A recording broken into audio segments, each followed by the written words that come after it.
फेरमतमोजणीचे अर्ज होते ते स्वीकारले गेले आणि यांचे स्वीकारले गेले नाहीत, याच्या मागे नेमकं कारण काय?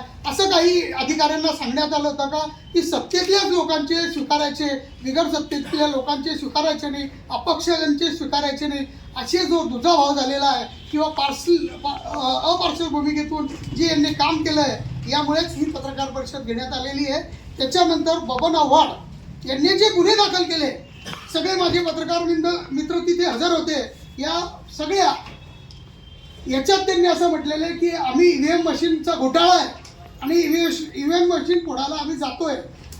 मला तुम्हाला सगळ्यांना माहिती आहे की आम्ही ईव्हीएम बद्दल काही बोललेलो नाही. आमचं म्हणणं होतं जे काही चालू आहे त्याच्यात फक्त तुम्ही फेरमतमोजणी करा, एवढीच आमची मागणी होती. जी बोगस आणि कायद्याची पायमल्ली करणारी आणि स्वतःची दंडुकेशाही दाखवणारी ही आपल्याला अधिकाराचा दुरुपयोग करून ही फिर्याद आमच्या विरुद्ध दिली गेलेली आहे. मग जर अशी फिर्याद दिली जात असेल तर लोकशाही मार्गाचा हक्क कोण आहे?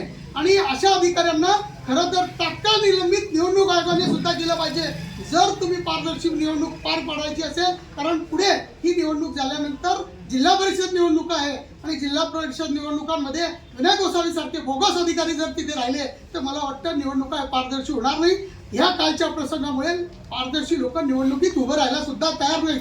अनेक लोकांनी सांगितलं की ह्या पद्धतीने निवडणुका होते तर आम्ही उभं राहायचं, आमची ताकद वाया घालवायची का, आम्ही हे सगळं करायचं, अशी परिस्थिती दयनीय आणि लोकांमध्ये भीतीचं वातावरण झालंय. या जिल्ह्यात 40 खून झाले, ड्रग्ज वगैरे सगळं चालू असताना पोलिसांना तिकडे लक्ष द्यायला वेळ नाही आणि या पद्धतीने दडपशाही करतात. याचा निषेध करण्यासाठी पत्रकार परिषद आहे आणि माझी विनंती आहे की आपण या सगळ्या गोष्टीचे साक्षीदार आहात.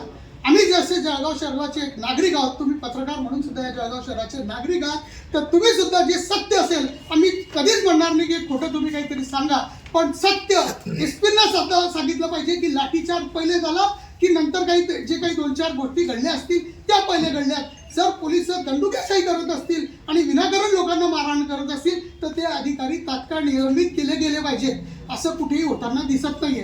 तर या गोष्टीला विनय गोसावी आणि आव्हाड आणि गणापुरे हे जबाबदार आहेत. त्यांच्यावर काय कारवाई करेल हे तात्काळ या अधिकाऱ्यांनी आणि निवडणूक आयोगाने जाहीर केलं पाहिजे, अशी आमची विनंती.